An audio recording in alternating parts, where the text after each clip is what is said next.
ಹೋರಾಟಗಾರ ಜಯಂತ್ ನ್ಯೂಸ್ 18 ಜೊತೆ ಮಾತನಾಡಿದ್ದಾರೆ. ಬುರುಡೆಯನ್ನ ಹಿಡಿದು ತಿರುಗಾಡಿದ್ದು ನನ್ನ ತಪ್ಪು. ಆ ತಪ್ಪಿಗೆ ಶಿಕ್ಷೆ ಎದುರಿಸೋಕೆ ಸಿದ್ಧನಾಗಿದ್ದೇನೆ ಅಂತ ಜಯಂತ್ ಹೇಳಿದ್ದಾರೆ. 4 ತಿಂಗಳ ಹಿಂದೆ ಚಿನ್ನಯ್ಯ ನನ್ನ ಭೇಟಿಯಾಗಿದ್ದ. 2-3 ದಿನ ಆತ ನನ್ನ ಮನೆಯಲ್ಲೇ ಇದ್ದ. ಆತನಿಗೆ ನನ್ನ ಮನೆಯಲ್ಲೇ ಊಟ ಹಾಕಿದ್ದೇನೆ. ಸುಜಾತಾ ಭಟ್, ಗಿರೀಶ್ ಮಠಣ್ಣವರ್, ಚಿನ್ನಯ್ಯ ಮತ್ತು ನಾನು ಬುರುಡೆ ಸಮೇತ ದೆಹಲಿಗೆ ಹೋಗಿದ್ವಿ ಅಂತ ಹೇಳಿದ್ರು. ಓಕೆ ಸರ್, ಇವಾಗ ನಿಮ್ಮ ಮನೆಗೆ ಹೋಗಿದ್ದಾರೆ, ಏನ್ ಹೇಳ್ತೀರಿ ಫಸ್ಟ್ ರಿಯಾಕ್ಷನ್? ಅಲ್ಲ, ಒಳ್ಳೆ ವಿಷಯ, ಅದು ಸಂತೋಷ ವಿಷಯ. ಹೌದು, SIT ತನಿಖೆ ಮಾಡಲೇಬೇಕು, ಅದಕ್ಕೆ ನಾನು ಸಹಕಾರ ಕೊಡ್ತಾ ಇದ್ದೀನಿ. ಅವನು ಕರ್ಕೊಂಡು ಬಂದಿರೋದು ಹೌದು. ಏಪ್ರಿಲ್ ತಿಂಗಳು ಸ್ಯಾಟಲೈಟ್ ಬಸ್ ಸ್ಟ್ಯಾಂಡ್ ಬಂದಿದ್ದ. ಅಲ್ಲಿಂದ ವಕೀಲರ ಕರ್ಕೊಂಡು ಹೋದೆ. ಅಲ್ಲಿಂದ ನಾನು ಮನೆಗೆ ಕರ್ಕೊಂಡು ಹೋದೆ. ಮನೆಗೆ ಕರ್ಕೊಂಡು ಹೋಗೋ ಉದ್ದೇಶ ಏನಂತ ಹೇಳಿದ್ರೆ, ಅವನಿಗೆ ಸೇಫ್ಟಿ ಬೇಕಿತ್ತು, ಮತ್ತೆ ವಕೀಲರು ರೂಮ್ ಮಾಡಿಕೊಡೋಣ ಅಂದ್ರೆ ಅವರ ವಕೀಲರಿಗೆ ಇದು ಮಾಡ್ಬೇಕಿತ್ತಲ್ಲ ಸರ್, ಕೇಸ್ ಫೈಲ್ ಎಲ್ಲ ರೆಡಿ ಮಾಡ್ಬೇಕಿತ್ತು. ಅದಕ್ಕೆ ನಾನು ಹೇಳಿದೆ ಬೇಡ, ಅಂದ್ರೆ ಇಲ್ಲಿಂದ ಬಂದಿರೋ ಗೊತ್ತಾಯ್ತು, ಇಷ್ಟು ದೊಡ್ಡ ವಿಷಯ ಅಂತ ಗೊತ್ತಾಯ್ತು. ಅಂದ್ರೆ ಒಂದು ಇಷ್ಟು ಜನ ಯಾವ್ದು ಬಿಡು ವಿಷಯ ಬಂದಿಲ್ಲ ಫಸ್ಟ್ ಎಲ್ಲ ಅವ್ರು ಹೇಳಿದ್ರು. ಅದ್ರ ಪ್ರಕಾರ ಕೇಸ್ ಫೈಲಿಗೆ ಮಾಡ್ತಾ ಇದ್ರು. ನಾನು 2 ದಿನ ಮನೆಗೆ ಕರ್ಕೊಂಡೋದು ಹೌದು. ಅವನು ಕರ್ಕೊಂಡು ತಿರ್ಗಾ ವಕೀಲ ಬಿಟ್ಟಿರೋದು ಹೌದು. ತಿರ್ಗಾ ಬಂದಿದ್ದ. ತಿರ್ಗಾ ಬರುವಾಗ ನಾನು ಮೀಟ್ ಮಾಡಿಲ್ಲ ಅಂತ ಕಾಣಿಸ್ತೆ. ತಿರ್ಗಾ ಬುರುಡೆ ಹಿಡ್ಕೊಂಡು ಬಂದಿರೋದು ಹೌದು. ಆಮೇಲೆ ಡೆಲ್ಲಿಗೆ ಹೋಗಿರೋದು ಹೌದು. ಡೆಲ್ಲಿ ಹೋಗಿ ಸರ್ವೋಚ್ಚ ನ್ಯಾಯಾಲಯಕ್ಕೆ ಹೋಗಿರೋದು ಹೌದು. ಅದ್ರೊಳಗೆ ಹೋಗಿಲ್ಲ. ಮತ್ತೆ ಇನ್ನು ಒಳಗೆ ಹೋಗಿದೆ ಅಂತ ಹೇಳೋದು ದೊಡ್ಡ ವಿಷಯ ಬರೋದು. ಆಮೇಲೆ ಅಲ್ಲಿಂದ ತಿರ್ಗಾ ಬಿಟ್ಟು ತಂದಿರೋದು ಹೌದು. ತಿರ್ಗಾ ಅದನ್ನ ತಂದು ಮಹೇಶನ ಮನೆಗೆ ಕೊಟ್ಟಿರೋದು ಇಟ್ಟಿರೋದು ಹೌದು. ಸರ್, ಎಷ್ಟು ಇಷ್ಟ ಹೌದು ಹೇಳಿ ಸರ್. ಹೌದು, ನಿಮ್ಮ ಮನೆಯಲ್ಲಿ ಎಷ್ಟು ದಿನ ಇದ್ರು ಸರ್? ನನ್ನ ಮನೆಯಲ್ಲಿ 2 ದಿನ 2 ದಿನ ಇದ್ರು. 2 ಇಲ್ಲ 3 ದಿನ ಇದ್ದ ಸರ್. ಮತ್ತೆ ಅವನ ಹತ್ರ ಕೇಳಿ ಸರ್, ಅವನು ಹೇಳಬೇಕಲ್ಲ ಎಷ್ಟು ದಿನ ಅಂತ, ಅವನಿಗೆ ಗೊತ್ತಿರುತ್ತಲ್ಲ. ಓಕೆ ಸರ್, ಬುರುಡೆ ತಗೊಂಡು ಈಗ ನೀವೆಲ್ಲ ಎಷ್ಟು ದಿನ ಎಲ್ಲಿ ಹೋಗಿದ್ರಿ ಅಂತ ಮಾಹಿತಿ? ಸರ್, ಅವತ್ತು ತಂದಂಗೆ ಡೆಲ್ಲಿ ಹೋದೆ. ಡೆಲ್ಲಿಯಿಂದ ತಿರ್ಗಾ ನಾನು ಅಲ್ಲಿ ಬಿಟ್ಟು ಬಂದಿದ್ದೆ. ನಾನು ತಿರ್ಗಾ ತಂದಿರಲ್ಲ, ಏನೋ ಒಂದು ವಿಷಯಕ್ಕೋಸ್ಕರ ಏನೋ ತರಲಿಕ್ಕೆ ಭಯ ಆಗ್ತಾ ಇದೆ ನನಗೆ. ಅದಕ್ಕೆ ಬಿಟ್ಟು ಬಂದಿದ್ದೆ ಅಲ್ಲೊಂದು ದೇವಸ್ಥಾನ ಅಲ್ಲಿ. ತಿರ್ಗಾ ಹೋಗಿ ಆಮೇಲೆ ಕೇಸ್ ಫೈಲ್ ಆಗುವಾಗ ಬೇಕಂತ ಹೇಳಿದ್ರು, ಅದಕ್ಕೆ ಹೋಗಿ ತಿರ್ಗಾ ತಂದೆ ಸರ್. ನಿಮ್ಮ ಹಾಗೂ ಚಿನ್ನಯ್ಯನ ನಡುವೆ ಏನೇನು ನಡೀತು ಅನ್ನೋ ಹೇಳಿಕೆಗೆ ಪ್ರತಿಕ್ರಿಯೆ ಕೊಟ್ಟ ಜಯಂತ್, ಆತನ ಬಳಿ ನಾನು ಹೆಚ್ಚೇನು ಮಾತನಾಡ್ತಾ ಇರಲಿಲ್ಲ. ಆತನ ಬಳಿ ನಾನು ಒಂದು ವಿಡಿಯೋ ಮಾಡಿಸಿದ್ದೆ, ಏನೇನು ವಿಚಾರ ಅಂತ ಗೊತ್ತಾಗಬೇಕು ಅಂತ ವಿಡಿಯೋ ಮಾಡಿದ್ದೆ. ನನಗೆ ಸೇಫ್ಟಿಗಾಗಿ ವಿಡಿಯೋ ಮಾಡ್ಕೊಂಡಿದ್ದೆ. ಆ ಬಳಿಕ ಕೆಲವರು ನನಗೆ ಬೈದ್ರು, ಆಮೇಲೆ ವಿಡಿಯೋ ಡಿಲೀಟ್ ಮಾಡಿದ್ದೆ ಅಷ್ಟೇ. ಅಲ್ಲಿಂದ ನನ್ನ ಕೆಲಸ ಏನೇನಿದೆ ಅಷ್ಟನ್ನು ಮಾತ್ರ ಮಾಡ್ತಾ ಇದ್ದೆ ಅಂತ ಹೇಳಿದ. ಏನೇನೆಲ್ಲ ಆಯ್ತು ಅಂತ ಹೇಳಿ ನಿಮ್ ನಡುವೆ? ಇಲ್ಲ, ಅವನ ಹತ್ರ ನಾನು ಜಾಸ್ತಿ ಮಾತಾಡ್ಲಿಕ್ಕೆ ಹೋಗ್ತಾ ಇರಲಿಲ್ಲ ಸರ್. ಅವ ಬಂದ ಅವತ್ತು ನಾನು ಅದು ವಿಡಿಯೋ ಮಾಡಿಸಿದೆ. ವಿಡಿಯೋ ಮಾಡಿ ಏನೆಲ್ಲ ಆಗಿದೆ ಗೊತ್ತಾಗಬೇಕಲ್ಲ, ಏನು ವಿಷಯ ಅಂತ.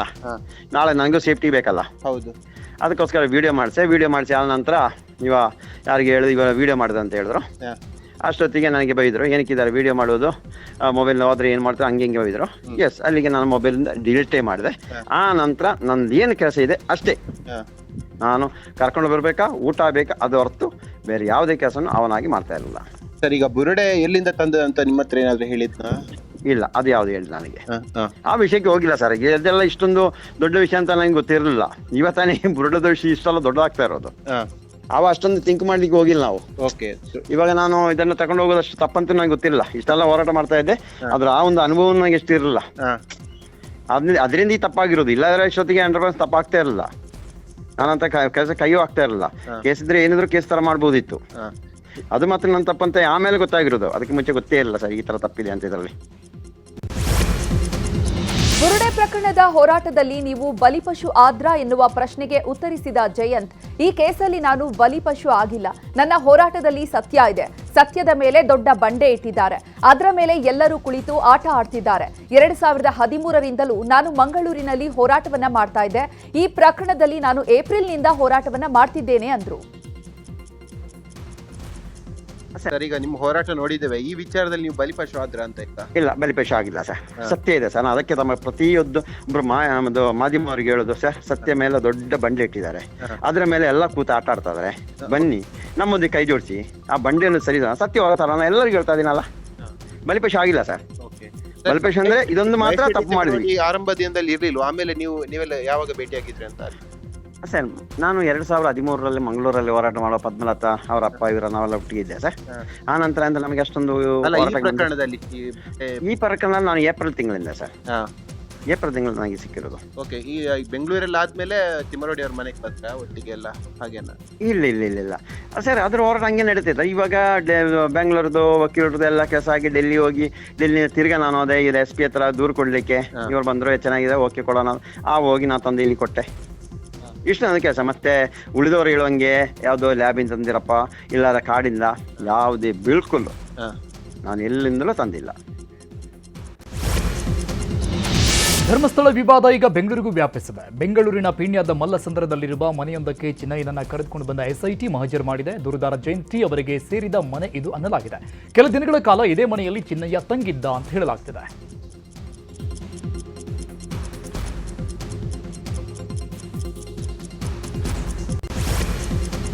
ಧರ್ಮಸ್ಥಳದಲ್ಲಿ ನೂರಾರು ಶವಗಳನ್ನ ಹೂತಿಟ್ಟ ಆರೋಪದ ಪ್ರಕರಣಕ್ಕೆ ಸಂಬಂಧಿಸಿದಂತೆ ಹೋರಾಟಗಾರ ಗಿರೀಶ್ ಮಠಣ್ಣವರ್ ನ್ಯೂಸ್ 18 ಜೊತೆ ಮಾತನಾಡಿದ್ದಾರೆ.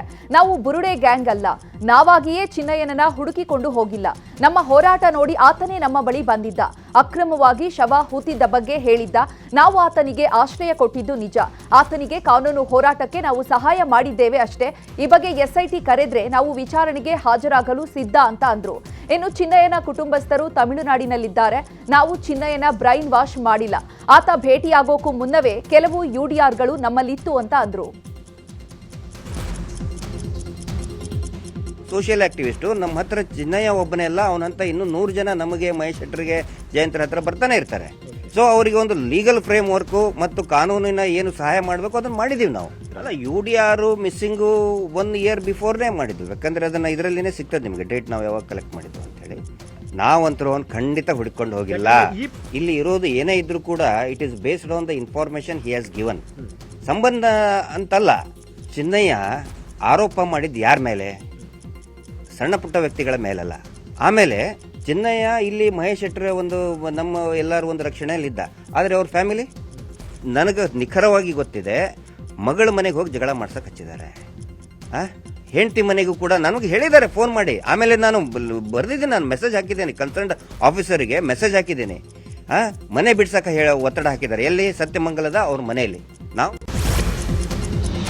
ಇನ್ನು ಧರ್ಮಸ್ಥಳದಲ್ಲಿ ಅನೇಕ ಪ್ರಕರಣಗಳು ಅನುಮಾನ ಮೂಡಿಸ್ತಾ ಇವೆ ಅಂತ ಗಿರೀಶ್ ಮಠಣ್ಣವರ್ ಆರೋಪ ಮಾಡಿದ್ದಾರೆ. ನ್ಯೂಸಿನ ಜೊತೆ ಮಾತನಾಡಿದ ಅವರು, ಒಂದು ಕೇಸ್ನಲ್ಲಿ ಮಾಹಿತಿ ಕಚೇರಿ ಎದುರು ಶವ ಸಿಕ್ತು ಅಂತಾರೆ, ಮತ್ತೊಂದು ಕೇಸ್ನಲ್ಲಿ ಮುಖ್ಯದ್ವಾರದ ಬಳಿ ಶವ ಸಿಕ್ತು ಅಂತ ಹೇಳ್ತಾರೆ. ಕೊಳೆತ ಸ್ಥಿತಿಯಲ್ಲಿ ಶವ ಪತ್ತೆಯಾಗಿತ್ತು ಅಂತಾರೆ. ಇಂತಹ ಅನೇಕ ಪ್ರಕರಣಗಳು ಇವತ್ತಿಗೂ ಪತ್ತೆಯಾಗಿಲ್ಲ. ಇದಕ್ಕೆ ಸಂಬಂಧಪಟ್ಟಂತ ದಾಖಲೆಯನ್ನ ನಾವು ಎಸ್ಐಟಿ ಕೊಟ್ಟಿದ್ದೇವೆ. ವಿಚಾರಣೆಗೆ ಕರೆದ್ರೆ ಹಾಜರಾಗ್ತೀನಿ ಅಂತ ಮಠಣ್ಣವರ್ ಹೇಳಿದ್ದಾರೆ. ಶೌಚಾಲಯದ ಒಳಗಡೆ ಇಲ್ಲಿ ಶವಗಳ ಬಿದ್ದಂತ ಜಾಗ ಧರ್ಮಸ್ಥಳ ಮುಖ್ಯ ದ್ವಾರದ ಬಳಿ 15 ದಿನದಿಂದ ಕೊಳಿತಾ ಇತ್ತ.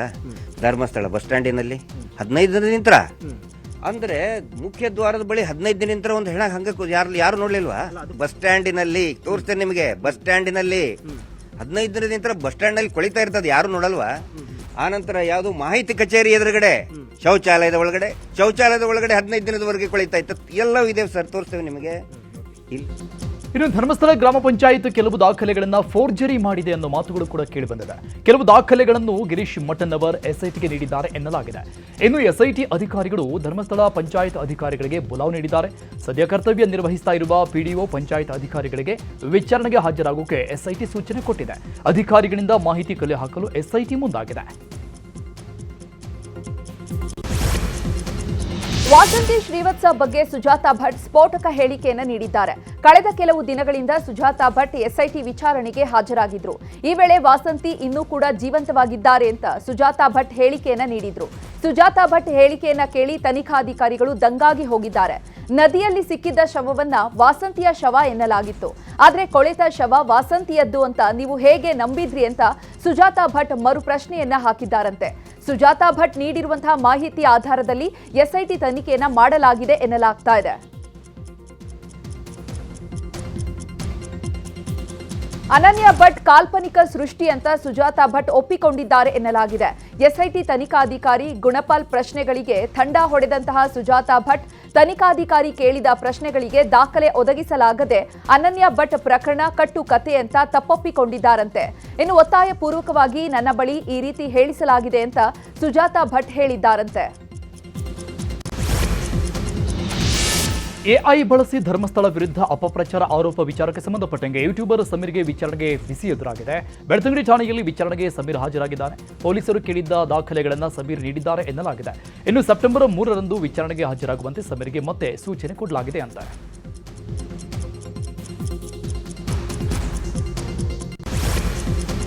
ಬುರುಡೆ ಪ್ರಕರಣದ ತನಿಖೆ ಎಸ್ಐಟಿ ಚುರುಕುಗೊಳಿಸಿದೆ. ಇಂದು ಗೃಹ ಸಚಿವ ಪರಮೇಶ್ವರನ್ನ ಎಸ್ಐಟಿ ಮುಖ್ಯಸ್ಥ ಪ್ರಣವ್ ಮೊಹಂತಿ ಭೇಟಿಯಾಗಿದ್ರು. ಇನ್ನು ಇದೇ ವೇಳೆ ಎಸ್ಐಟಿ ತನಿಖೆಯ ಪ್ರಗತಿ ಕುರಿತಂತೆ ಪರಮೇಶ್ವರ್ಗೆ ಮೊಹಂತಿ ಮಾಹಿತಿಯನ್ನು ನೀಡಿದ್ದಾರೆ. ಇನ್ನು ಭೇಟಿ ಕುರಿತಂತೆ ಪ್ರತಿಕ್ರಿಯೆ ನೀಡಿದ ಗೃಹ ಸಚಿವ ಪರಮೇಶ್ವರ್, ತನಿಖೆ ಮುಗಿಯುವವರೆಗೂ ಕೂಡ ಯಾವ ವಿಚಾರವನ್ನು ಹೇಳಲ್ಲ, ಎಸ್ಐಟಿಗೂ ನಾವು ಯಾವುದೇ ಡೈರೆಕ್ಷನ್ ಅನ್ನ ಕೊಡಲ್ಲ. ಸೌಜನ್ಯ ತಾಯಿಯ ದೂರಿನ ಬಗ್ಗೆ ಅವರೇ ನಿರ್ಧರಿಸಿದ್ದಾರೆ. ಎಸ್ಐಟಿಗೆ ಯಾವುದೇ ಟೈಮ್ ಬಾಂಡ್ ಇಲ್ಲ ಅಂತ ಕೊಡೋದಕ್ಕೆ ನಾವು ಆಗೋದೂ ಇಲ್ಲ. ತಾರ್ಕಿಕ ಅಂತ್ಯ ಸಿಗುವವರೆಗೂ ಕೂಡ ತನಿಖೆಯನ್ನ ಮಾಡ್ತೀವಿ ಅಂತ ಪರಮೇಶ್ವರ್ ಹೇಳಿದ್ದಾರೆ. ತ್ವರಿತಗತಿಯಲ್ಲಿ ಆಗಬೇಕು ಅಂತ ಹೇಳಿದ್ರೆ ಅದಕ್ಕೆ ಅವ್ರದೇ ಆದಂಥ ತೀರ್ಮಾನಗಳಿರ್ತವೆ. ಹಾಗಾಗಿ ಅವರು ತನಿಖೆ ನಡೆಸ್ತಾ ಇದ್ದಾರೆ. ತನಿಖೆ ಮುಗಿಯೋವರೆಗೂ ಕೂಡ ಯಾವ ವಿಚಾರಗಳನ್ನು ಕೂಡ ಅವರು ಹೇಳಂಗಿಲ್ಲ, ನಾವು ಹೇಳಂಗಿಲ್ಲ. ಅದರಿಂದ ತನಿಖೆ ತ್ವರಿತವಾಗಿ ಆಗಲಿ ಅಂತ ಹೇಳಿ ಅಷ್ಟೇ ಹೇಳ್ಬೋದು ನಾವು. ಸರಿ, ಯಾವಾಗ ಬರಬಹುದು? ಸೇರಿಸಿ ತನಿಖೆ ಮಾಡಬೇಕಂತ ಏನಾರ ಇಲ್ಲ, ಅವ್ರಿಗೆ ಏನು ಟರ್ಮ್ಸ್ ಆಫ್ ರೆಫರೆನ್ಸ್ ಕೊಟ್ಟಿದ್ದೀವಿ ಅದನ್ನು ಮಾಡ್ತಾರೆ ಅವರು. ಅದರಲ್ಲಿ ಏನಾದರೂ ಬೇರೆ ಬೇರೆ ಇನ್ಫಾರ್ಮೇಷನ್ಸು ಅವರಿಗೆ ಸಿಗುವಂಗೆ ಏನಾದರೂ ಕಾಣದಿದ್ದರೆ ಅದನ್ನು ಅವರು ಮಾಡ್ಕೊಳ್ತಾರೆ. ಅದನ್ನು ನಾವು ಯಾವುದೋ ಡೈರೆಕ್ಷನ್ಸ್ ಕೊಡೋದಿಲ್ಲ. ಟರ್ಮ್ಸ್ ಆಫ್ ರೆಫರೆನ್ಸ್ ಹೇಳುವಾಗಲೂ ಕೂಡ ಎಕ್ಸ್ಕ್ಲೂಡಿಂಗ್ ಸೌಜನ್ಯ ಕೇಸ್ ಅಂತ ಹೇಳಿದ್ರು. ತಾಯಿ ಒಂದು ದೂರು ಕೊಟ್ಟಿದ್ದಾರೆ, ಅದನ್ನು ಅವರು ಡಿಸೈಡ್ ಮಾಡ್ತಾರೆ. If there is a link or no link, that they will decide. ನಾವು ಹೇಳಕ್ ಬರೋದಿಲ್ಲ. ಸರ್, ಎಷ್ಟು ದಿನ ಅಂತ ಈ ತರ ತನಿಖೆ ಒಂದು ಲಿಮಿಟ್? ಇಲ್ಲ, ಅದು ನಾವು ಆದಷ್ಟು ಬೇಗ ಅಂತ ಅಷ್ಟೇ ಹೇಳಿದ್ದೀವಿ. ನಾವು ಟೈಮ್ ಬೌಂಡ್ ಕೊಡಕ್ ಆಗೋದೇ ಇಲ್ಲ. ಯಾಕೆಂದ್ರೆ ಎಲ್ಲಿಗೆ ಹೆಂಗೆ ಹೋಗುತ್ತೆ ಇದು ಅಂತ ಗೊತ್ತಿಲ್ಲ. ಬೇಗ ಮುಗಿದ್ರೆ ಬೇಗ ಕೊಡ್ತಾರೆ. ಕ್ಷೇತ್ರದ ಬಗ್ಗೆ ಡೆಡ್ ಎಂಡ್ ಆಗ್ಬೇಕಲ್ಲ, ಡೆಡ್ ಎಂಡ್ ಆಗೋವರೆಗೂ ಅವ್ರು ಮಾಡ್ತಾರೆ.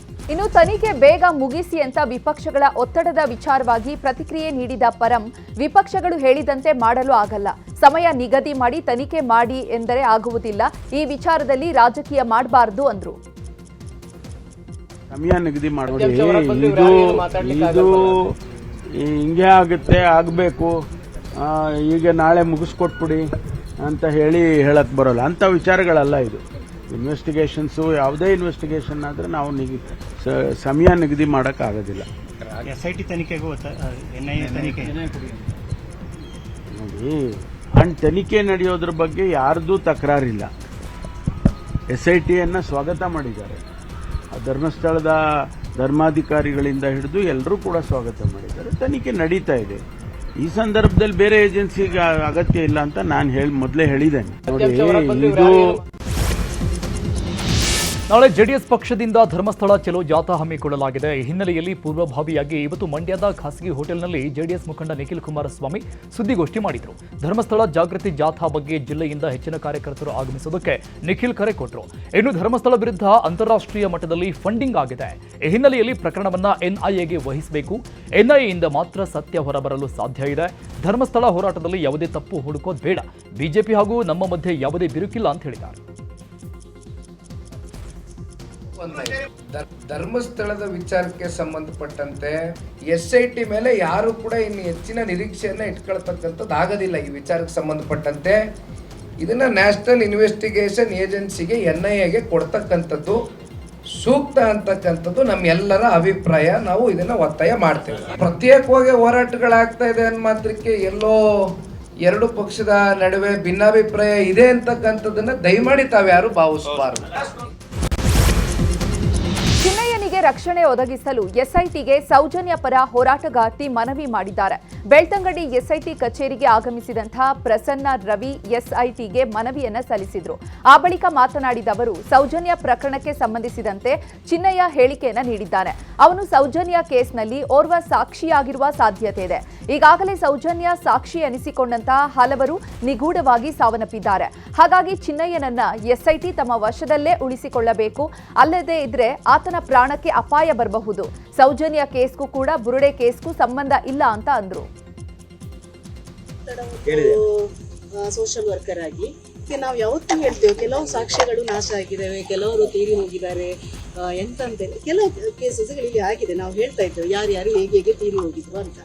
ನನ್ನ ಒಂದು ಇಲ್ಲಿ ಕೊಟ್ಟ ಮನವಿ ಏನಂದ್ರೆ, ಇನ್ನು ಈಗ ಚಿನ್ನಯ್ಯನ SIT ತನಿಖೆ ಆದ ನಂತರ ಅವನಿಗೂ ಸಹ ಏನಾಗ್ತದೆ ಅಂದ್ರೆ ನಮಗೆ ಗೊತ್ತಿಲ್ಲ.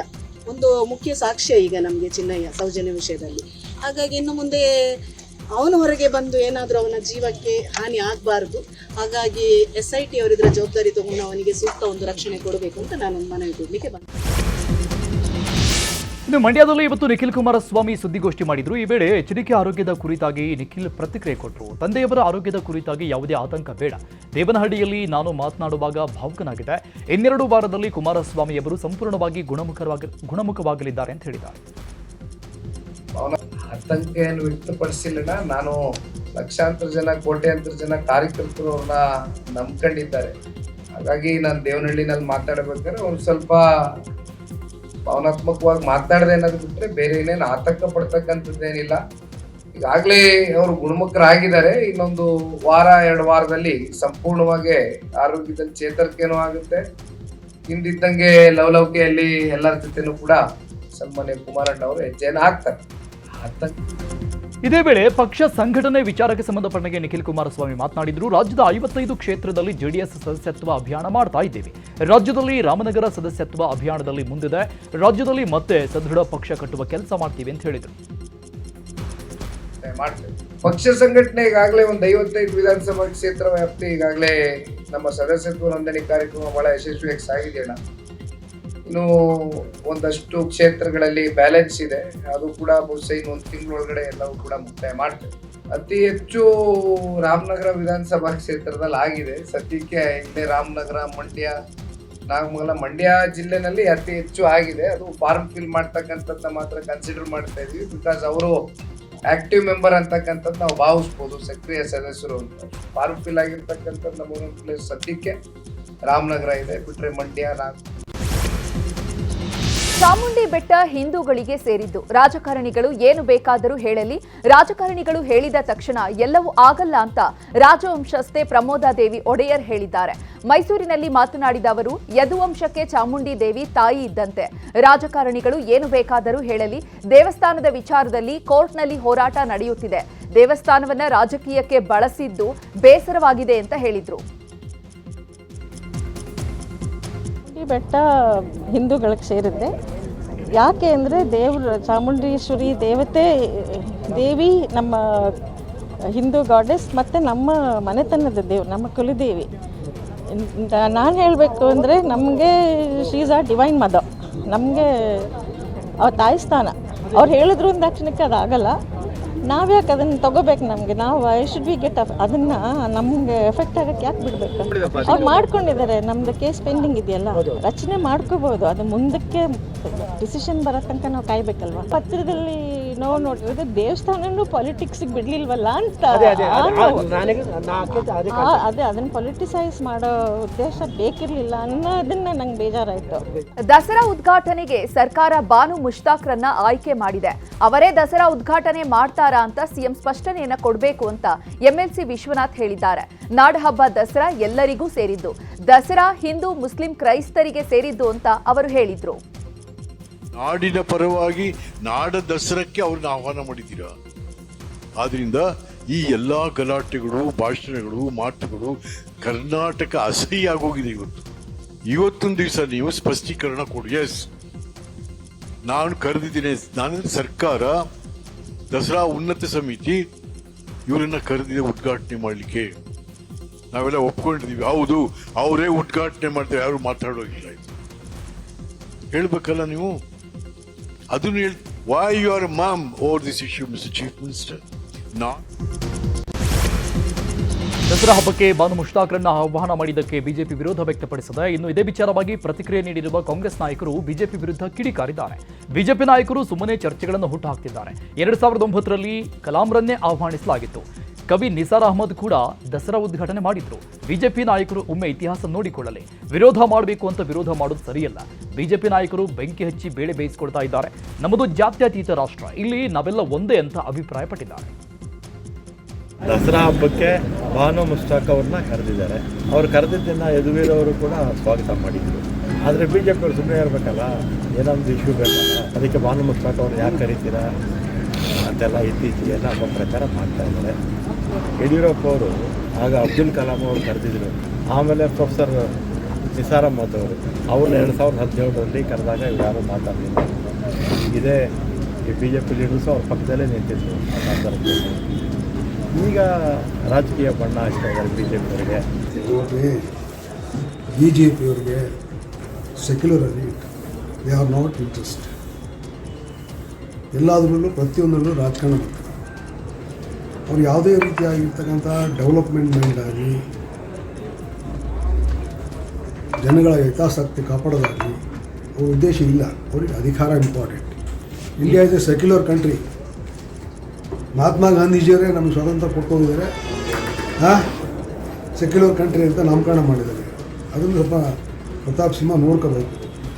2 ಬಾರಿ MP ಆಗಿದ್ದ ಮನುಷ್ಯ. ಮಹಾರಾಜರು ಒಬ್ಬರಿಗೇನು ಮಹಾರಾಜರಲ್ಲ, ಇಡೀ ಅವರ ಸಂಸ್ಥಾನಕ್ಕೆ ಮಹಾರಾಜರು, ಎಲ್ಲರಿಗೂ ಸಕಲರಿಗೂ ಲೇಖನ ಬಯಸಂತ ಮಹಾರಾಜರು, ಎಲ್ಲ ಜನಾಂಗಕ್ಕೂ ಅವರು ಮಹಾರಾಜರು. ಹಾಗಾಗಿ ಅವರು ಇದು ಮಾತನ್ನ ಆಡದೇ ತಪ್ಪು ಅಂತ ನಾನು ಅನಿಸುತ್ತೆ. ಆಡದೇ ಇರಬೇಕಾಗಿತ್ತು ಅದ್ರ ಬಗ್ಗೆ, ಆ ಚರ್ಚೆಗೆ ಹೋಗಬಾರ್ದಾಗಿತ್ತು. ಯಾಕಂದರೆ ಹಿಂದೇನೋ ಅವರ ಪೂರ್ವಜರು ಅಂಬಾರಿ ಮೇಲೆ ಕುಂಡಿಸ್ಕೊಂಡು ಮೆರವಣಿಗೆ ಮಾಡಿರ್ತಕ್ಕಂಥ ಇತಿಹಾಸ ಇದೆ. ಆಗಿರುವಾಗ ಏಕೈಕಿ ಯಾಕೆ ವಿರೋಧ ಮಾಡ್ತಾರೆ? ಸರಿಯಲ್ಲ. ನನ್ನ ಪ್ರಕಾರ ಮಹಾರಾಜ ಮಲ್ತಂದರು ರಾಜ್ಯಕ್ಕೆ ಬಂದಿದ್ದು ದೊಡ್ಡ ದುರಂತ. ನಂಜನಗೂಡು ದೇವಸ್ಥಾನದಲ್ಲಿ ಪಕ್ಕದಲ್ಲಿ ಹಕೀಂ ಮಂಜುನಾಥ ಅಂತಿದೆ. ಶಿವನ ಹೆಸರು ಹಕೀಂ ಮಂಜುನಾಥ, ಹಕೀಂ ಶಿವ ಅಂತ ಹೇಳಿಬಿಟ್ಟು ಒಂದು ಕಟ್ಟಿ ವಿಗ್ರಹನ ಸ್ಥಾಪನೆ ಮಾಡಿದ್ದಾರೆ. ಆಮೇಲೆ ಶ್ರೀರಂಗಪಟ್ಟಣದಲ್ಲಿ ರಂಗನಾಥ ಸ್ವಾಮಿಗೆ ಪೂಜೆ ಮಾಡ್ತಿದ್ದವರು ಟಿಪ್ಪು ಸುಲ್ತಾನ್. ಇದು ನೂರಾರು ವರ್ಷಗಳಿಂದ ನಾವು ಬಾಂಧವ್ಯ ಬೆಳೆಸ್ಕೊಂಡ್ಬಂದಿದ್ವಿ. ಅದನ್ನು ವಿಭಾಗ ಮಾಡಬಾರ್ದು. ಈ ರಾಷ್ಟ್ರಪತಿ ಮಾಡಿದ್ದೀವಿ ಅಬ್ದುಲ್ ಕಲಾಂ ಅವರು, ಈ ರಾಷ್ಟ್ರದ ಯಜಮಾನತನ ಅವ್ರಿಗೆ ಕೊಟ್ಟಿದ್ದೀವಿ. ಒಂದು ರಥೋತ್ಸವದ ಕಾರ್ಯಕ್ರಮ ಮಾಡೋದ್ರಲ್ಲಿ ಅಷ್ಟು ಭಿನ್ನಾಭಿಪ್ರಾಯಗಳು ಏಕೆ ಬೇಕು ಅಂತ ನನಗೆ ಅರ್ಥವಾಗ್ತದೆ. ಮೈಸೂರು ದಸರಾ ಈ ಬಾರಿ ತುಂಬಾ ವಿವಾದಾತ್ಮಕವಾಗಿ ಚರ್ಚೆ ಆಗ್ತಾ ಇದೆ. ಬಾನು ಮುಷ್ತಾಕ್ ಅವರು ಸಾಹಿತಿಯಾಗಿ ನಮಗೂ ಕೂಡ ಗೌರವವಿದೆ ಅಂತ ಶಾಸಕ ಆರಗ ಜ್ಞಾನೇಂದ್ರ ಹೇಳಿದ್ದಾರೆ. ಶಿವಮೊಗ್ಗದಲ್ಲಿ ಮಾತನಾಡಿದ ಅವರು ಕನ್ನಡದ ಬಗ್ಗೆ, ಚಾಮುಂಡೇಶ್ವರಿಯ ಬಗ್ಗೆ ಹಿಂದೆ ಅವರು ಮಾತನಾಡಿದ ರೀತಿ ಈಗ ಪ್ರಶ್ನೆ ಆಗ್ತಾ ಇದೆ. ಈ ದೃಷ್ಟಿಯಿಂದಲೂ ಕೂಡ ಸರ್ಕಾರ ಆಲೋಚನೆಯನ್ನ ಮಾಡಬೇಕು. ಚಾಮುಂಡಿ ಬೆಟ್ಟ ಹಿಂದೂಗಳ ಆಸ್ತಿಯಲ್ಲ ಅಂತ ಹೇಳಿದ್ದಾರೆ. ಹಿಂದೂಗಳ ಬಗ್ಗೆ ಪೂರ್ವಗ್ರಹ ಪೀಡಿತವಾದ ಸರ್ಕಾರ ಈ ರಾಜ್ಯದಲ್ಲಿ ಇದೆ ಅನ್ನುವುದೇ ನಮ್ಮ ದುರಾದೃಷ್ಟ ಅಂತ ಆರಗ ಜ್ಞಾನೇಂದ್ರ ಹೇಳಿದ್ರು. ಸರಿ, ತುಂಬ ವಿವಾದಾತ್ಮಕವಾಗಿ ಚರ್ಚೆ ಆಗ್ತಾ ಇದೆ. ಇದಕ್ಕೆ ಕಾರಣ ಇಷ್ಟೇ, ಬಾನು ಮುಸ್ತಾಕ್ ಅವರು ಸಾಹಿತಿಯಾಗಿ ನಮಗೆ ಅವ್ರ ಬಗ್ಗೆ ಗೌರವ ಇದೆ, ಇದೇನು ತೊಂದರೆ ಇಲ್ಲ. ಹಿಂದಿನ ಕನ್ನಡದ ಬಗ್ಗೆ, ಚಾಮುಂಡೇಶ್ವರಿಯ ಬಗ್ಗೆ ಹಿಂದೆ ಅವರು ಆಡಿದಂಥ ಮಾತುಗಳು ಇದ್ದಾವಲ್ಲ, ಅದು ಇವತ್ತು ಪ್ರಶ್ನಾರ್ಹ ಆಗಿದೆ. ಈ ದೃಷ್ಟಿಯಿಂದ ಸರ್ಕಾರ ಆಲೋಚನೆ ಮಾಡಬೇಕು. ಅದರ ಹಿನ್ನೆಲೆಯಲ್ಲಿ ಇವತ್ತು ನೋಡಿ, ಚಾಮುಂಡಿ ಬೆಟ್ಟ ಹಿಂದೂಗಳ ಆಸ್ತಿ ಅಲ್ಲ ಅಂತ ಹೇಳಿದ್ದಾರೆ. ಈ ರೀತಿ ಒಂಥರ ಹಿಂದೂ ಧರ್ಮದ ಬಗ್ಗೆ ಪೂರ್ವಾಗ್ರಹ ಪೀಡಿತವಾದಂಥ ಒಂದು ಸರ್ಕಾರ ಈ ರಾಜ್ಯದಲ್ಲಿ ಇದೆ ಅನ್ನೋದೇ ನಮ್ಮ ದುರದೃಷ್ಟ. ಬೇರೆ ದಸರಾ ಉದ್ಘಾಟನೆಗೆ ಬಾನು ಮುಷ್ತಾಕ್ ಆಯ್ಕೆ ಮಾಡಿದ್ದಾರೆ. ಆದರೆ ದೀಪಾ ಬಸ್ತಿಯವರಿಗೂ ದಸರಾಗೆ ಆಹ್ವಾನ ಮಾಡಬೇಕಾಗಿತ್ತು ಅಂತ ವಿಶ್ವ ಹಿಂದೂ ಪರಿಷತ್ ಹೇಳಿದೆ. ಮೈಸೂರಲ್ಲಿ ಸುದ್ದಿಗೋಷ್ಠಿ ನಡೆಸಿದ ವಿಎಚ್ಪಿ ಮುಖಂಡರು ಬೋಕರ್ ಪ್ರಶಸ್ತಿ ಬರಲು ದೀಪಾ ಬಸ್ತಿಯವರ ಪಾಲು ಇದೆ, ಆದರೆ ಅವರನ್ನ ಬಿಟ್ಟು ಮುಷ್ತಾಕ್ ಅವರನ್ನ ಮಾತ್ರ ಆಯ್ಕೆ ಮಾಡಿರೋದು ಸರಿಯಲ್ಲ. ಹಿಂದೂಗಳ ಭಾವನೆಗಳಿಗೆ ಧಕ್ಕೆ ತರುವ ಕೆಲಸ ಸರ್ಕಾರ ಮಾಡ್ತಾ ಇದೆ ಅಂತ ವಿಶ್ವ ಹಿಂದೂ ಪರಿಷತ್ ಮುಖಂಡ ಮಹೇಶ್ ಕಾಮತ್ ಹೇಳಿದ್ದಾರೆ. ಸಿಎಂ ಸಿದ್ದರಾಮಯ್ಯ ವಿರುದ್ಧ ಅವಹೇಳನಕಾರಿ ಹೇಳಿಕೆ ವಿಚಾರವಾಗಿ ಮಾಜಿ ಸಂಸದ ಪ್ರತಾಪ್ ಸಿಂಹ ಸಂಕಷ್ಟಕ್ಕೆ ಸಿಲುಕಿದ್ದಾರೆ. ಬಿಜೆಪಿ ವಕ್ತಾರ ಎಂಜಿ ಮಹೇಶ್ ಮಾಜಿ ಸಂಸದ ಪ್ರತಾಪ್ ಸಿಂಹ ವಿರುದ್ಧ ದೂರು ನೀಡಿದ್ದಾರೆ. ದಸರಾಗೆ ಬಾನು ಮುಷ್ತಾಕ್ರನ್ನ ಆಯ್ಕೆ ಮಾಡಿದ್ದಕ್ಕೆ ಭಾರಿ ವಿರೋಧ ಕೇಳಿ ಬಂದಿತ್ತು. ಸಭೆಯೊಂದರಲ್ಲಿ ಸಿಎಂ ವಿರುದ್ಧ ಅವಹೇಳನಕಾರಿಯಾಗಿ ಮಾತನಾಡಿದ್ದಕ್ಕೆ ದೂರು ದಾಖಲಾಗಿದೆ. ರಾಜ್ಯದಲ್ಲಿ ಹಿಂದೆಂದೂ ಕಾಣದ ಪ್ರವಾಹ ಉಂಟಾಗಿದೆ. ರೈತರು ಸಂಕಷ್ಟದಲ್ಲಿದ್ದಾರೆ. ಆದರೆ ಈ ಬಾರಿ ಅಧಿವೇಶನದಲ್ಲಿ ಈ ಬಗ್ಗೆ ಚರ್ಚೆಯೇ ನಡೆದಿಲ್ಲ ಅಂತ ಕೆಪಿಸಿಸಿ ವಕ್ತಾರ ಐನೂರು ಮಂಜುನಾಥ್ ಹೇಳಿದ್ದಾರೆ. ವಿರೋಧ ಪಕ್ಷಗಳು ಸರ್ಕಾರದ ಗಮನ ಸೆಳೆದು ಕೆಲಸ ಮಾಡಬೇಕು, ಆದರೆ ಈ ಬಾರಿ ಅಂತಹ ಬೆಳವಣಿಗೆ ನಡೆದಿಲ್ಲ. ಬೇಜವಾಬ್ದಾರಿಯಾಗಿ ನಡೆದುಕೊಂಡು ಕಲಾಪವನ್ನ ಹಾಳು ಮಾಡಿದ್ರು ಅಂತ ಐನೂರು ಆರೋಪ ಮಾಡಿದ್ದಾರೆ. ಸಿಎಂ ಸಿದ್ದರಾಮಯ್ಯ 3 ದಿನಗಳ ಕಾಲ ತವರು ಜಿಲ್ಲೆ ಪ್ರವಾಸವನ್ನ ಕೈಗೊಂಡಿದ್ದಾರೆ. ನಾಳೆಯಿಂದ 3 ದಿನಗಳ ಕಾಲ ಸಿಎಂ ಮೈಸೂರಿನಲ್ಲಿ ಇರಲಿದ್ದಾರೆ. ನಾಳೆ ಮೈಸೂರಿನಲ್ಲಿ ಮಾಜಿ ವಿಧಾನ ಪರಿಷತ್ ಸದಸ್ಯ ಸಂದೇಶ ನಾಗರಾಜ್ ಜನ್ಮ ದಿನಾಚರಣೆಯಲ್ಲಿ ಭಾಗಿಯಾಗಲಿದ್ದಾರೆ. ನಾಡಿದ್ದು ತಮ್ಮ ತವರು ಗ್ರಾಮ ಸಿದ್ದರಾಮನ ಹುಂಡಿಗೆ ಸಿಎಂ ಭೇಟಿ ಕೊಡಲಿದ್ದಾರೆ. ಅಲ್ಲಿಂದ ಬಳಿಕ ಮಂಗಳವಾರ ಬೆಳಿಗ್ಗೆ ಮಧ್ಯಾಹ್ನ ಸಿಎಂ ಬೆಂಗಳೂರಿಗೆ ವಾಪಸ್ಸಾಗಲಿದ್ದಾರೆ. ಪುತ್ತೂರು ನಗರ ಯೋಜನಾ ಪ್ರಾಧಿಕಾರದ ಅಧಿಕಾರಿಯ ಸಹಿ ಫೋರ್ಜರಿ ಪ್ರಕರಣಕ್ಕೆ ಸಂಬಂಧಪಟ್ಟಂಗೆ ಶಾಸಕ ಅಶೋಕ್ ಕುಮಾರ್ ರೈ ಪ್ರತಿಕ್ರಿಯಿಸಿದ್ದಾರೆ. ಅಧಿಕಾರಿಯ ಸಹಿ ಫೋರ್ಜರಿ ವಿಚಾರ ಗಮನಕ್ಕೆ ಬಂದಿದೆ. ಪೊಲೀಸರಿಗೆ ದೂರು ನೀಡುವಂತೆ ನಾನು ತಿಳಿಸಿದ್ದೇನೆ, ಆದರೆ ಈವರೆಗೆ ದೂರು ನೀಡದಿರಲು ಕಾರಣ ಏನು ಅಂತ ತಿಳಿದಿಲ್ಲ. ಪೊಲೀಸ್ ದೂರು ಕೊಡೋದು ಅವರಿಗೆ ಬಿಟ್ಟ ವಿಚಾರ. ದೂರು ನೀಡದಿದ್ರೆ ಅಧಿಕಾರಿ ವಿರುದ್ಧ ತನಿಖೆ ಆಗಲಿದೆ ಅಂತ ಹೇಳಿದ್ದಾರೆ. ರಾಜ್ಯ ಪೊಲೀಸ್ ಮಹಾನಿರ್ದೇಶಕರಾಗಿ ಎಂಎ ಸಲೀಂ ಅವರನ್ನ ಕಾಯ ಮಾಡಲಾಗಿದೆ. ಯುಪಿಎಸ್ಸಿ ಈ ಬಗ್ಗೆ ಅಧಿಕೃತ ಆದೇಶ ಹೊರಡಿಸಿದೆ. ಇಷ್ಟು ದಿನ ಸಲೀಂ ಹಂಗಾಮಿ ಡಿಜಿಪಿಯಾಗಿ ಕಾರ್ಯನಿರ್ವಹಣೆ ಮಾಡ್ತಾ ಇದ್ರು. ಇದೀಗ ಪೂರ್ಣಾವಧಿ ಡಿಜಿಪಿಯಾಗಿ ಆದೇಶ ಮಾಡಲಾಗಿದೆ. ಕೊಲೆ ಕೇಸಲ್ಲಿ ಜೈಲು ಪಾಲಾಗಿರುವ ನಟ ದರ್ಶನ್ ನರಕಯಾತನೆ ಅನುಭವಿಸ್ತಾ ಇದ್ದಾರಂತೆ. ಜೈಲಿನಲ್ಲಿ ಇತರೆ ಕೈದಿಗಳಂತೆ ದರ್ಶನ್ಗೆ ಚಾಪೆ, ತೆಳುವಾದಂತಹ ಬ್ಲಾಂಕೆಟ್ ನೀಡಲಾಗಿದೆ. ಆದರೆ ತೆಳುವಾದ ಬ್ಲಾಂಕೆಟ್ನಿಂದಾಗಿ ಸೆಲ್ನಲ್ಲಿ ಇರೋಕಾಗ್ತಾ ಇಲ್ಲ. ಹೀಗಾಗಿ ಗಟ್ಟಿಯಾದ ಬ್ಲಾಂಕೆಟ್ ಹಾಗೂ 2 ದಿಂಬು ನೀಡುವಂತೆ ದರ್ಶನ್ ಕೋರ್ಟ್ಗೆ ಅರ್ಜಿ ಸಲ್ಲಿಸಿದ್ರು. ಇಂದು ವಿಚಾರಣೆ ನಡೆಸಿದಂತಹ ಪೀಠ ಮುಂದಿನ ವಿಚಾರಣೆಯನ್ನ ಸೆಪ್ಟೆಂಬರ್ 2ಕ್ಕೆ ಮುಂದೂಡಿದೆ. ಕಲಬುರಗಿ ಜಿಲ್ಲೆಯಲ್ಲಿ ಮರ್ಯಾದಾ ಹತ್ಯೆ ನಡೆದಿದೆ ಅಂತ ಹೇಳಲಾಗ್ತಾ ಇದೆ. ಅನ್ಯ ಜಾತಿಯ ಹುಡುಗನನ್ನ ಪ್ರೀತಿ ಮಾಡಿದ್ದಕ್ಕೆ ತಂದೆಯೇ ಮಗಳನ್ನ ಕೊಂದು ಹಾಕಿದ್ದಾರೆ ಎನ್ನಲಾಗಿದೆ. ಮೇಳಕುಂದ ಬಿ ಗ್ರಾಮದಲ್ಲಿ ಘಟನೆ ನಡೆದಿದೆ ಎನ್ನಲಾಗಿದ್ದು, ಗ್ರಾಮದಲ್ಲಿ ಆಟೋ ಡ್ರೈವರ್ನನ್ನ ಮಗಳು ಪ್ರೀತಿ ಮಾಡ್ತಿದ್ದು ಎನ್ನಲಾಗಿದೆ. ಅನೇಕ ಬಾರಿ ಬುದ್ಧಿವಾದ ಹೇಳಿದ್ರು ಹಠ ಮಾಡಿದ್ದಂತೆ. ಇದರಿಂದ ಕೋಪಗೊಂಡ ತಂದೆ ಇಬ್ಬರು ಸಂಬಂಧಿಕರ ಜೊತೆ ಸೇರಿ ಕೊಲೆ ಮಾಡಿದ್ದಾರೆ ಎನ್ನಲಾಗಿದೆ. ಕೊಲೆ ಬಳಿಕ ಆತ್ಮಹತ್ಯೆ ಅಂತ ಬಿಂಬಿಸೋದಕ್ಕೆ ಯತ್ನಿಸಿದ್ದಾರೆ. ಅನಾಮಿಕನೊಬ್ಬ ನೀಡಿದ ದೂರಿನಿಂದ ಘಟನೆ ಬೆಳಕಿಗೆ ಬಂದಿದೆ. ಸದ್ಯ ತಂದೆಯನ್ನ ಬಂಧಿಸಿರುವ ಪೊಲೀಸರು ಇನ್ನಿಬ್ಬರಿಗಾಗಿ ಬಲೆ ಬೀಸಿದ್ದಾರೆ. ಸ್ನೇಹಿತನಿಂದಲೇ ಯುವತಿಯ ಮೇಲೆ ಲೈಂಗಿಕ ದೌರ್ಜನ್ಯದ ಆರೋಪ ಕೇಳಿ ಬಂದಿದೆ. ಬೆಂಗಳೂರಿನ ಸುಬ್ರಹ್ಮಣ್ಯ ನಗರದಲ್ಲಿ ತಂದೆ ಮಗ ಇಬ್ಬರು ಯುವತಿಗೆ ಟಾರ್ಚರ್ ಕೊಟ್ಟಿದ್ದಾರಂತೆ. 2020ರಲ್ಲಿ ಯುವತಿಗೆ ನಿರಂಜನ್ ಎಂಬಾತ ಪರಿಚಯವಾಗಿದ್ದ. ಹೋಟೆಲ್ಗೆ ಕರೆದೊಯ್ದು ಅತ್ಯಾಚಾರ ಮಾಡಿದ್ದಾನಂತೆ. ಬಳಿಕ ಯುವತಿಗೆ ಬ್ಲಾಕ್ಮೇಲ್ ಮಾಡೋಕೆ ನಿರಂಜನ್ ಶುರು ಮಾಡಿದ್ದನಂತೆ. ಆರೋಪಿ ತಾನು ಹೋದಲ್ಲೆಲ್ಲ ಯುವತಿಯನ್ನ ಕರೆದುಕೊಂಡು ಹೋಗ್ತಾ ಇದ್ದಂತೆ. ತಂದೆಯೂ ಕೂಡ ಯುವತಿಗೆ ಟಾರ್ಚರ್ ನೀಡಿ ಲೈಂಗಿಕವಾಗಿ ಬಳಸಿಕೊಳ್ಳಲು ಪ್ರಯತ್ನಿಸಿದ್ದಾರಂತೆ. ಈ ವಿಚಾರ ಯುವತಿಯ ಮನೆಯವರಿಗೆ ಗೊತ್ತಾಗಿ ನಿರಂಜನ್ ಮತ್ತು ತಂದೆ ರಾಜಶೇಖರ್ ಮೇಲೆ ಸುಬ್ರಹ್ಮಣ್ಯ ನಗರ ಠಾಣೆಯಲ್ಲಿ ದೂರು ನೀಡಿದ್ದಾರೆ. ನಿರಂಜನ್ನನ್ನ ಬಂಧಿಸಲಾಗಿದ್ದು, ತಂದೆ ರಾಜಶೇಖರ್ ಪರಾರಿಯಾಗಿದ್ದಾರೆ ಎನ್ನಲಾಗಿದೆ. ವರದಕ್ಷಿಣೆ ಕಿರುಕುಳ ಆರೋಪ ಮಾಡಿ ಪತಿ ಮನೆ ಮುಂದೆ ಪತ್ನಿ ಧರಣಿ ಮಾಡ್ತಾ ಇದ್ದಾಳೆ. ತುಮಕೂರು ನಗರದ ಸಪ್ತಗಿರಿ ಬಡಾವಣೆಯಲ್ಲಿ ಘಟನೆ ನಡೆದಿದೆ. ಪ್ರಜ್ವಲ್ ಶಂಕರ್ ಅನ್ನೋರ ಮನೆ ಮುಂದೆ ಪತ್ನಿ ಪ್ರೇರಣಾ ಧರಣಿ ಮಾಡ್ತಿದ್ದಾರೆ. ನನಗೆ ವರದಕ್ಷಿಣೆ ಕಿರುಕುಳ ನೀಡಿ ನನ್ನ ಮನೆಯಿಂದ ಹೊರ ಹಾಕಿದ್ದಾರೆ. ಮನೆಗೆ ಸೇರಿಸಿಕೊಳ್ಳದೆ ಗಂಡ ಅತ್ತೆ ಮಾವ ಮನೆ ಬಾಗಿಲು ಹಾಕಿಕೊಂಡಿದ್ದಾರೆ ಅಂತ ಆರೋಪಿಸಿದ್ದಾರೆ. ಉಡುಪಿಯ ಕೊಲ್ಲೂರಿನ ಸೌಪರ್ಣಿಕಾ ನದಿ ಬಳಿ ನಾಪತ್ತೆಯಾದ ಮಹಿಳೆ ಹುಡುಕಾಟವನ್ನು ನಡೆಸಲಾಗ್ತಾ ಇತ್ತು. ಬೆಂಗಳೂರಿನ ಗೋವಿಂದರಾಜು ಎನ್ನುವರ ಪುತ್ರಿ ವಸುಧಾ ಎಂಬಾಕೆ ನದಿಯಲ್ಲಿ ಕಾಲು ಜಾರಿ ಬಿದ್ದು ಕೊಚ್ಕೊಂಡು ಹೋಗಿರುವಂತಹ ಶಂಕೆ ವ್ಯಕ್ತವಾಗಿತ್ತು. ಈವರೆಗೂ ಮಹಿಳೆಯ ಯಾವುದೇ ಸುಳಿವು ಸಿಕ್ಕಿಲ್ಲ. ಹಾಗಾಗಿ ಕೊಲ್ಲೂರು ದೇವಳಕ್ಕೆ ವಸುಧಾ ಬರ್ತಾ ಇದ್ದು ಆಗಸ್ಟ್ 28ರಂದು ದೇವಸ್ಥಾನಕ್ಕೆ ಆಗಮಿಸಿದ ದೃಶ್ಯ ಸಿಸಿಟಿವಿಯಲ್ಲಿ ಸೆರೆಯಾಗಿತ್ತು. ಸದ್ಯ ಕೊಚ್ಕೊಂಡು ಹೋಗಿರುವಂತಹ ಶಂಕೆ ಇರೋದ್ರಿಂದ ಮುಳುಗು ತಜ್ಞ ಈಶ್ವರ ಮಲ್ಪೆ ತಂಡ ಮತ್ತು ಅಗ್ನಿಶಾಮಕ ದಳದಿಂದ ಹುಡುಕಾಟ ನಡೆಸಲಾಗ್ತಾ ಇದೆ. ವೈದ್ಯರ ನಿರ್ಲಕ್ಷ್ಯಕ್ಕೆ ಬಾಣಂತಿ ಸಾವನ್ನಪ್ಪಿದ್ದಾಳೆ ಅನ್ನೋ ಆರೋಪ ಕೇಳಿಬಂದಿದೆ. ಬೆಳಗಾವಿ ನಗರದ ವಂಟಮುರಿ ತಾಯಿ ಮಕ್ಕಳ ಆರೋಗ್ಯ ಕೇಂದ್ರದಲ್ಲಿ ಈ ಘಟನೆ ನಡೆದಿದೆ. ನಿಖಿತಾ ಮಲ್ಲಿಕ್ ಮಾದರ್ ಮೃತ ಬಾಣಂತಿ ನಿನ್ನೆ ಬೆಳಗ್ಗೆ 10 ಗಂಟೆಗೆ ಹೆರಿಗೆಗಾಗಿ ನಿಖಿತಾ ಆಸ್ಪತ್ರೆಗೆ ದಾಖಲಾಗಿದ್ರು. ರಾತ್ರಿ 8 ಗಂಟೆಗೆ ಸಿಸೇರಿಯನ್ ಮೂಲಕ ಮಗುವಿಗೆ ಜನ್ಮ ಕೊಟ್ಟಿದ್ದಾರೆ. ಆ ಬಳಿಕ ಬಾಣಂತಿ ಆರೋಗ್ಯದಲ್ಲಿ ಏರುಪೇರಾಗಿದೆ. ಕೂಡಲೇ ವೈದ್ಯರು ಪೊಲೀಸರನ್ನ ಕರೆಸಿದ್ದಾರೆ. ಪೋಷಕರಿಗೆ ಯಾವುದೇ ಮಾಹಿತಿ ನೀಡಿಲ್ಲ ಅಂತ ನಿಖಿತಾ ಕುಟುಂಬಸ್ಥರು ಆಸ್ಪತ್ರೆ ಬಳಿ ನ್ಯಾಯಕ್ಕಾಗಿ ಹಸುಗೂಸು ಸಮೇತ ಧರಣಿ ಮಾಡುತ್ತಿದ್ದಾರೆ. ಅಲೆಮಾರಿ ಸಮುದಾಯಕ್ಕೆ 3% ಮೀಸಲಾತಿ ನೀಡುವಂತೆ ಒತ್ತಾಯ ಕೇಳಿಬಂದಿದೆ. ಗದಗ ನಗರದಲ್ಲಿ ಅಲೆಮಾರಿ ಸಮುದಾಯದ ಹೋರಾಟ ಸಮಿತಿ ವತಿಯಿಂದ ಪ್ರತಿಭಟನೆ ನಡೆಯಿತು. ಗದಗದ ರಾಣಿ ಚೆನ್ನಮ್ಮ ಸರ್ಕಲ್ನಿಂದ ನಡೆದ ಜಾಥಾ ಜಿಲ್ಲಾಧಿಕಾರಿ ಕಚೇರಿವರೆಗೆ ನಡೆಯಿತು. ರಾಜ್ಯ ಸರ್ಕಾರದ ವಿರುದ್ಧ ಘೋಷಣೆ ಕೂಗಿ ಪ್ರತಿಭಟನಾಕಾರರು ಆಕ್ರೋಶ ವ್ಯಕ್ತಪಡಿಸಿದರು. ಸಿಎಂ ಸಿದ್ದರಾಮಯ್ಯ ಅವರು ಅಲೆಮಾರಿ ಸಮುದಾಯಕ್ಕೆ ಅನ್ಯಾಯ ಮಾಡ್ತಿದ್ದಾರೆ, ನ್ಯಾಯಮೂರ್ತಿ ಡಾಕ್ಟರ್ ನಾಗಮೋಹನ್ ಅವರ ವರದಿಯನ್ನು ಜಾರಿ ಮಾಡಬೇಕು ಅಂತ ಪ್ರತಿಭಟನಾಕಾರರು ಆಗ್ರಹಿಸಿದರು. ಮಂಗಳೂರು ಹೊರವಲಯದಲ್ಲಿ ಭೀಕರ ಅಪಘಾತ ನಡೆದಿತ್ತು. ಅಪಘಾತದ ಬೆನ್ನಲ್ಲೇ ಇದೀಗ ಕರ್ನಾಟಕ ರಾಜ್ಯ ಸಾರಿಗೆ ಬಸ್ಗಳ ತಪಾಸಣೆ ನಡೆಸಲಾಗ್ತಾ ಇದೆ. ಗಡಿ ಭಾಗದ ಸಾರ್ವಜನಿಕರೇ ಬಸ್ಗಳನ್ನು ತಡೆದು ನಿಲ್ಲಿಸ್ತಾ ಇದ್ದಾರೆ.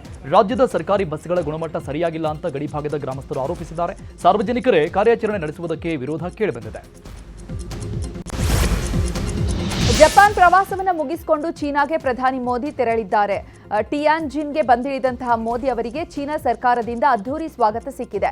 ನಾಳೆಯಿಂದ ನಡೆಯಲಿರುವಂತಹ ಶಾಂಘೈ ಸಹಕಾರ ಒಕ್ಕೂಟದ ಶೃಂಗಸಭೆಯಲ್ಲಿ ಭಾಗಿಯಾಗಲಿದ್ದಾರೆ.